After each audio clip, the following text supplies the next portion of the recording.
Hola chicos, esperando que estén muy bien junto a su familia. Comienzo la clase del día de hoy recordando lo que vimos en la clase anterior.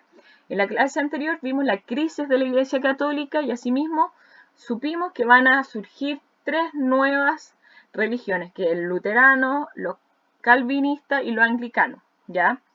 Esta crisis se debe principalmente por lo siguiente, porque hay abusos morales y eclesiásticos por la Iglesia Católica. El 20% del clero, o sea, el 20% de los curas, practicaban concubinato. ¿Qué significa concubinato? Que tenían esposa y no estaban casados, ¿ya?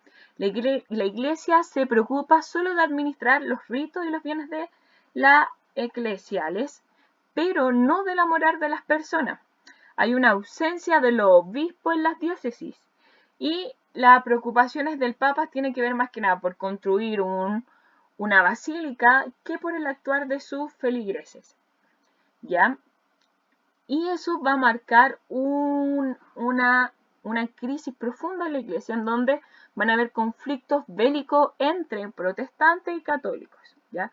Por esa razón, hoy día el tema es contrarreforma religiosa y el objetivo es reconocer y identificar los antecedentes y consecuencias de la reforma religiosa.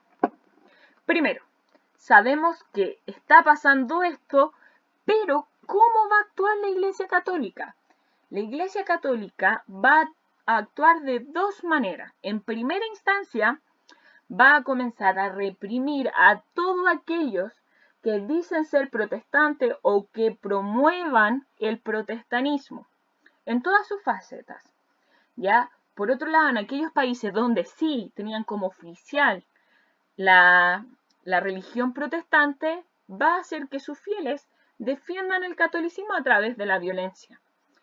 Y por otro lado, va a comenzar a hacer acuerdos, va a hacer ciertas modificaciones dentro de la práctica de la Iglesia Católica. Por ejemplo, nos vamos a dar cuenta que el Papa Paulo III va a convocar a un concilio de Trento para reunificar a la Iglesia, para volver a unirla.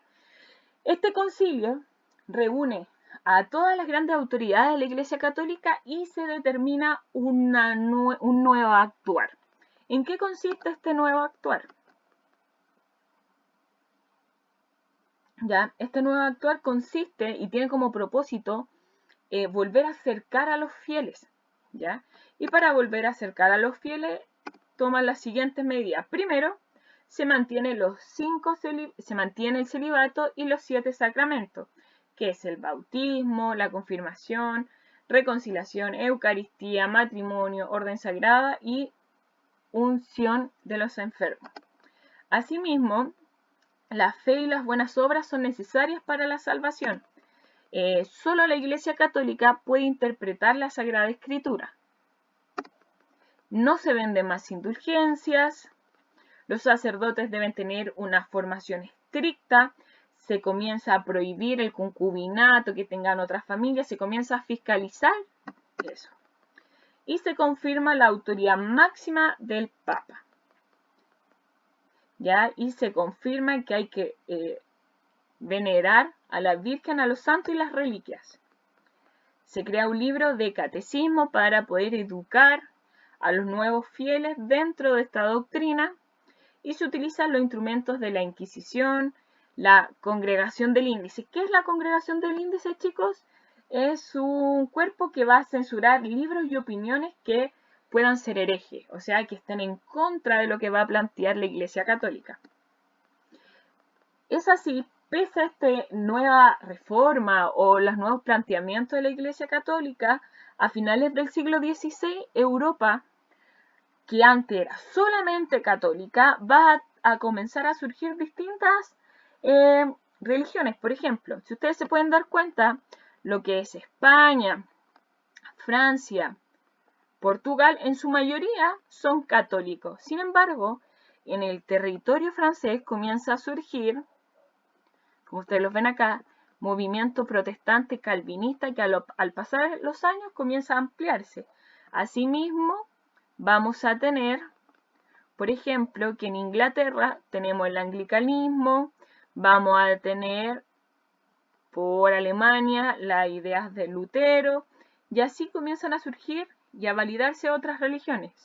Por ende, a finales del siglo XVI, la Iglesia Católica ya no era el poder máximo, sino que tiene una crisis de fieles y por ende de poder. Comienza a disminuir su poder y comienzan a reaparecer y a crearse nuevas religiones. Entonces podemos darnos cuenta que la principal consecuencia de la reforma y la contrarreforma, tenemos que la Iglesia quedará dividida hasta el día de hoy. Si ustedes averiguan, pueden darse cuenta que la Iglesia Católica cada vez pierde más fieles. ¿Ya? Y además va a surgir, tras este Concilio de Trento, nuevas órdenes religiosas. Una de ellas es la Compañía de Jesús, quienes van a promover, van a querer expandir la fe católica. Y así surgen otras, los franciscanos también, que buscan expandir la fe católica para que la Iglesia Católica tenga el poder que tuvo durante la Edad Media.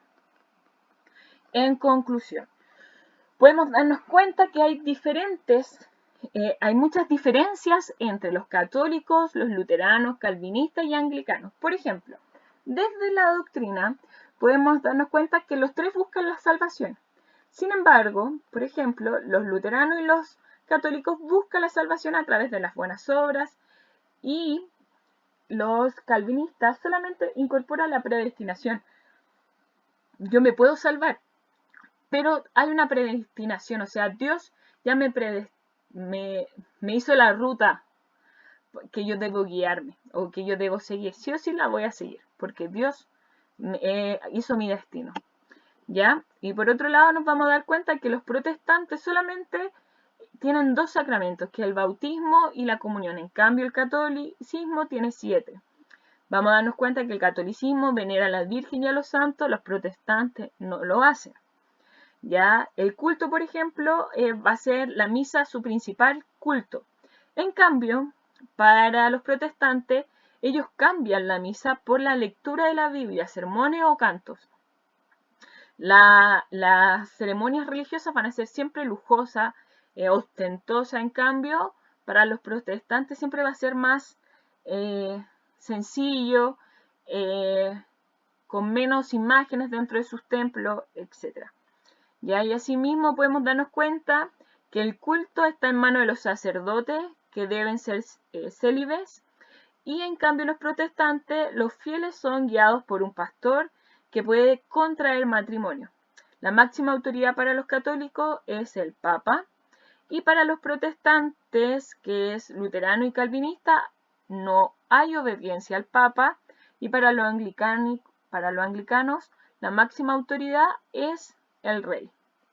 Asimismo, nos podemos dar cuenta que la organización de los católicos es jerárquica y eclesiástica.